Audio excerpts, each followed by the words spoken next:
What is becoming your own banker? Becoming your own banker is a process that allows us to create wealth from financing the things we acquire over a lifetime. From financing things. So what are some things that we finance throughout a lifetime? Cars? Houses? Food? That's a smart guy right there. Businesses. Okay, cool. So you hear the typical thing is mortgages, cars, that sort of stuff, right? Because we're thinking about we have to go and borrow money from somebody else. That's what we think financing is, because we know we have to do what? We have to pay interest because we're tapping into somebody else's pool, right? Okay, well, let me ask you this question. When you spend cash money, do you think of that as a financing decision? No. Okay, great. Well, infinite banking, becoming your own banker, is all about how we think. So let's start thinking about this for a second. If I spend the cash today, did we all put gas in our car this week at some point? Buy some groceries? Pay your utility bill, right? Okay, well, let me ask you, who has your money? The bank. Somebody else, right? It isn't you. So are you able to do anything with that? Are you able to earn anything from that? No. So Nelson, one of our mentors, would say, every buying decision that we make is a financing decision, right? It's all about how we think. So we can accomplish your financial objectives by financing the things that we acquire over a lifetime. And we can do it without working any harder, without changing your cash flow, without taking any risk whatsoever, or without ever losing control over your money. Because that's the most important thing, is who has control over the money and who's getting it. So infinite banking is a way of life. It's a way of being. It's a mindset. It's not about a product. Okay? So the gentleman to our right here, just to share a little bit about our history, where this came from, how I got to be up here in front of you. That gentleman's name is R. Nelson Nash. He's the founder of the process of becoming your own banker.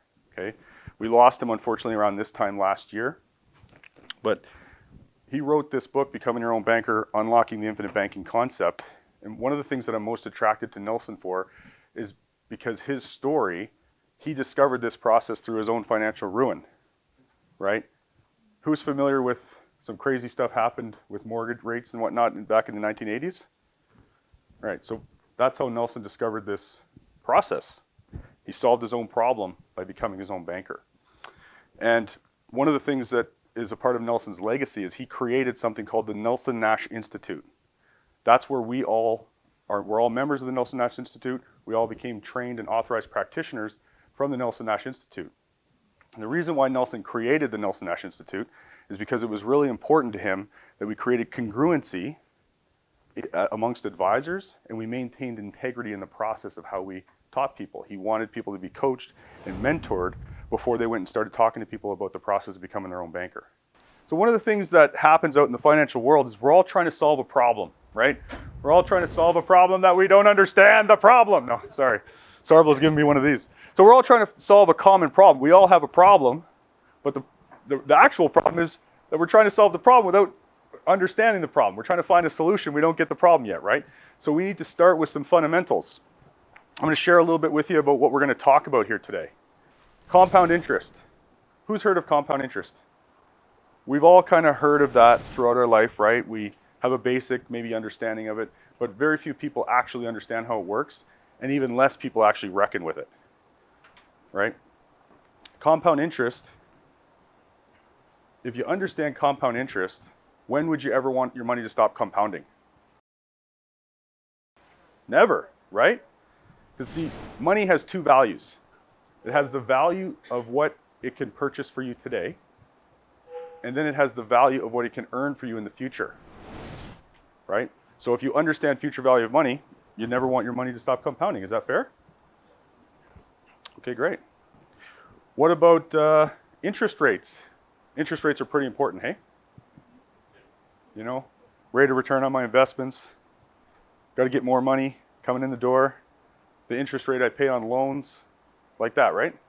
Got to get a low interest rate. Is that fair?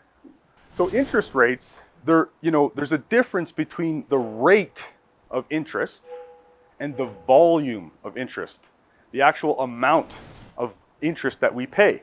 So you'll drive past, you'll see your local bank, they got this flashing sign, it says 2.9%. You say, holy snap, 2.9%, woohoo, let me get in there and get that interest rate. But never actually given any consideration to, wait a minute, how much interest am I actually paying? So one of the most valuable lessons that our mentor Nelson Nash has taught us is the difference between the rate of interest and the volume of interest, okay? So we're gonna learn about that today, and we're gonna dive into that a little bit, okay? Identifying the problem. The problem, folks, is banking. God bless the people who work at the bank. They think they're doing good work. It's all good. Nothing's wrong. But the problem is banking. So who's doing all the work? You are, right? Who's taking all the risk? You are. But who's got all your money? They do. Right. So banking is the problem, but it's also the solution.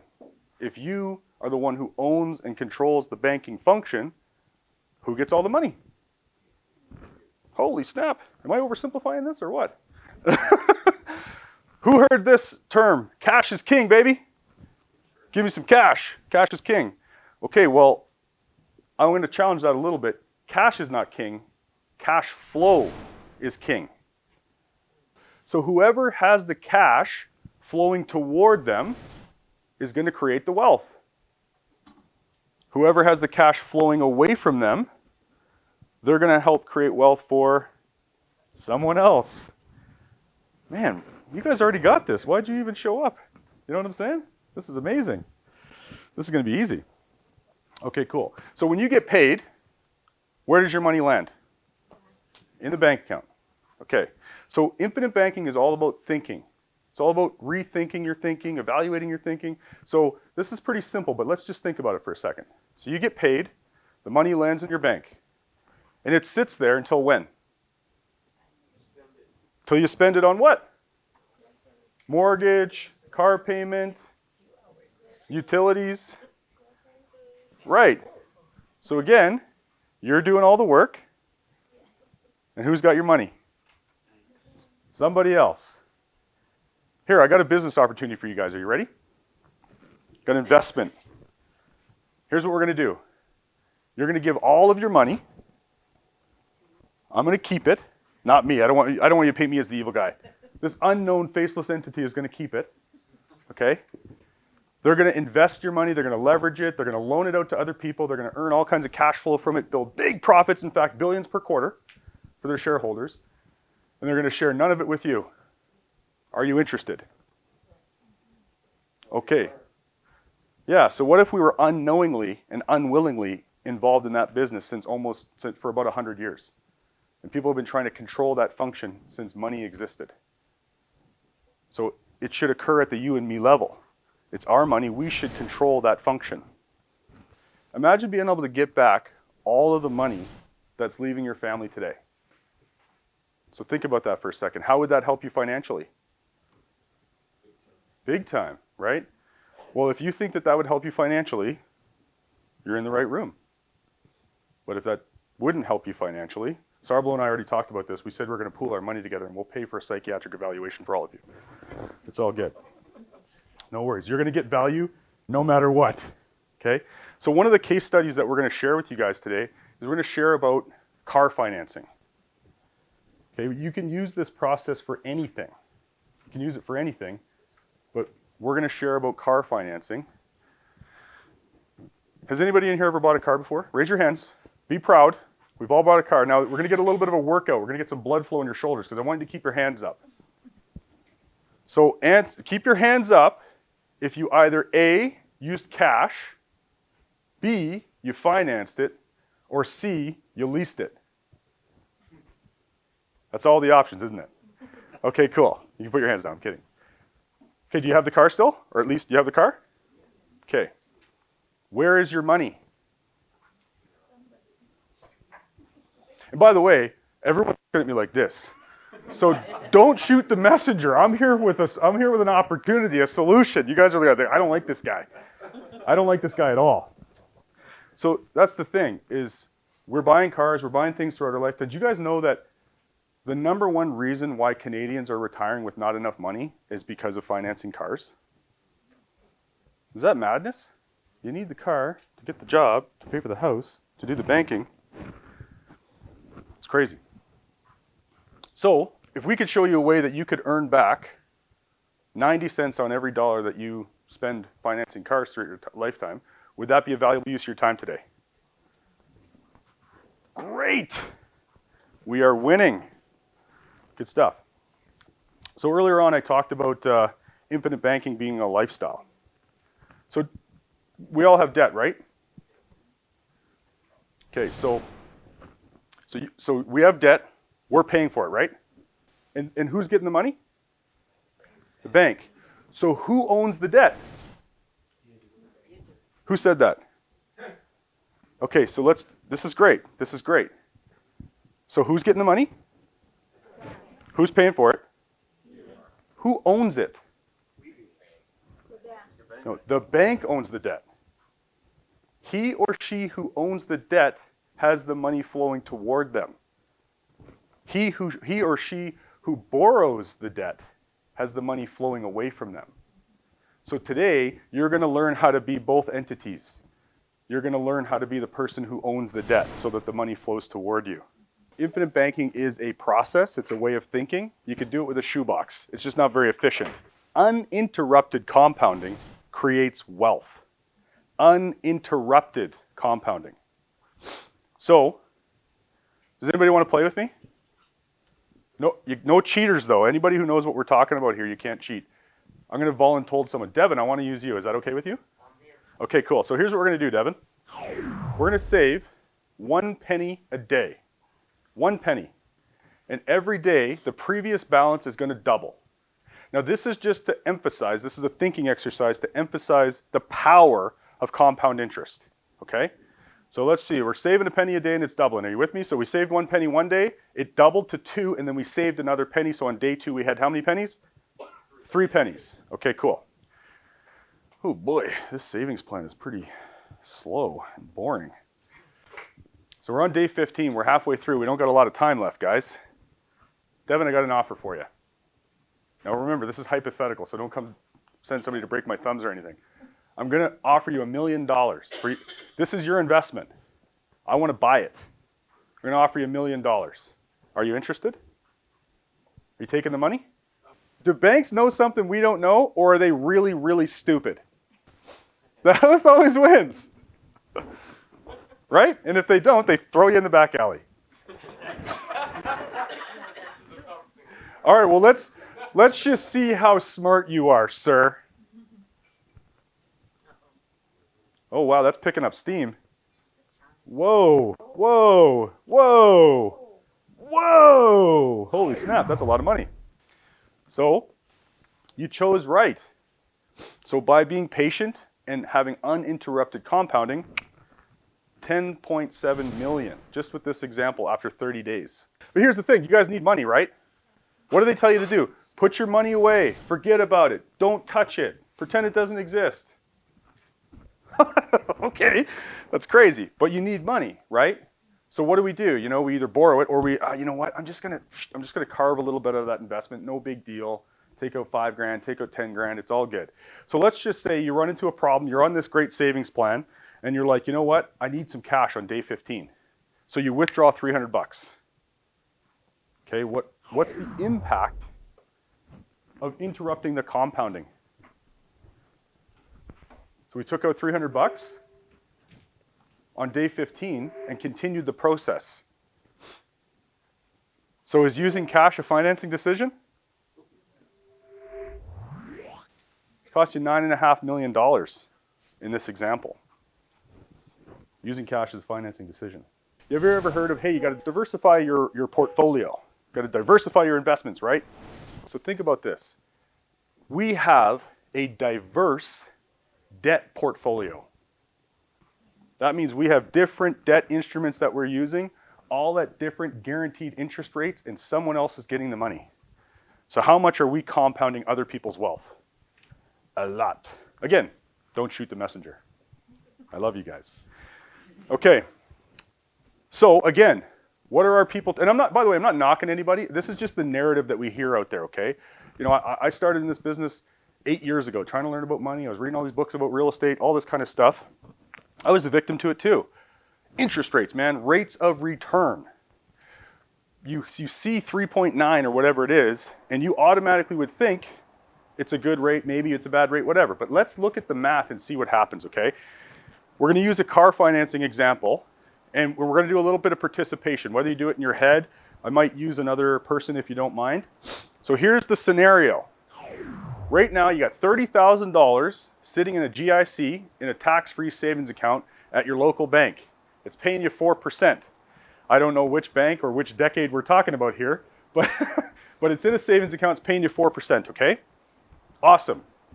Now, you need to get a car. So, you can withdraw the money, option one. You got the money, the car's worth 30,000 bucks. You can withdraw the money, go and get the car, free and clear, you walk away. Or, before you do that though, your banker says, whoa, whoa, whoa, Fraser, I got a deal for you. Don't withdraw your money. Leave your money with us, okay? We'll keep paying you 4%, guaranteed. Take out a loan. We'll lend you the money. We'll lend it to you. We'll lend you 30 grand. But here are the terms. The interest rate is 6%, and the terms are 48 months. Okay, are you with me? Yeah. So you're earning 4, but you got to pay me 6. Who wants option 1? Okay, my option 1 people. Who wants option 2? Who's like, oh my God, what's going to happen? So let's just say we're going to go, you know what? Screw that. I don't want to take a loan, man. That's silly. And plus, you're only paying me 4%. What's the deal with that? You're charging me 6. I'm going to take option 1. All right, well, let's look under the hood. This is $30,000. The terms are 48 months, like I said. Interest rate 6%. Our payment is $704 a month. The total amount of interest that we're going to pay, $38.18. Now, here's the investment. So we got $30,000, 1,460 days. If I check my math, that's 48 months. Earning at 4% is $5,195.96. Is that more than $3,818? But how could that be? How's that possible? You're earning 4% and you're paying 6. How did you earn more at 4% than paying 6? Compounding. Compounding. So you're paying 6% on a declining balance.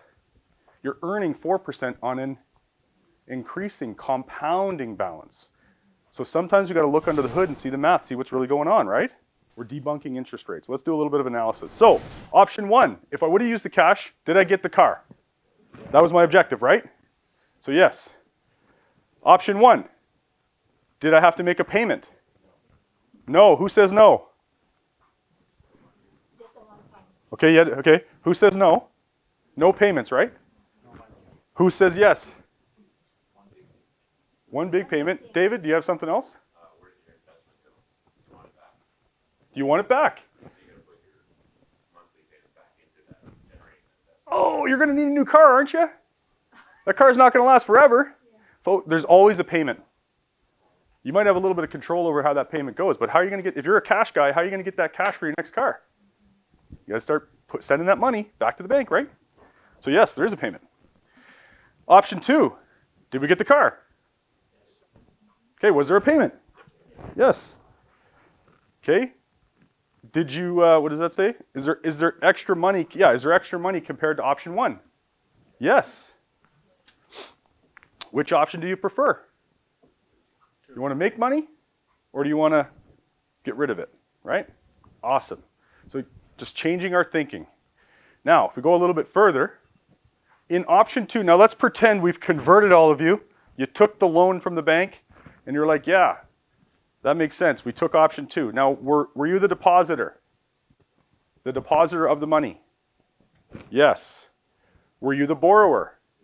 Yes. Were you the banker? No. And were you the bank owner? Definitely not. Okay. So, did you have to qualify for a loan? Yes. Did you go through the checks and balances like they ask about your income verification, your credit check, your job? Did you consent to their payment terms? Right? And although you did make interest on the investment, you paid interest on the loan. And who did that benefit? Is that you? No. So with this process of becoming your own banker, you can become all four characters in the financial play. You become the depositor, the borrower, the banker, and the bank owner, which means you own the debt. Any interest that you pay flows back to you, and you benefit from making those payments. Sounds pretty good to me. So the process of becoming your own banker can help us achieve that goal. It can help us create wealth from financing the things that we acquire over our lifetime. Becoming your own banker is about creating wealth from the money that you're using today. It's about creating wealth from the money that you're already spending. All right, awesome. So are you guys ready to dive in and really learn this stuff?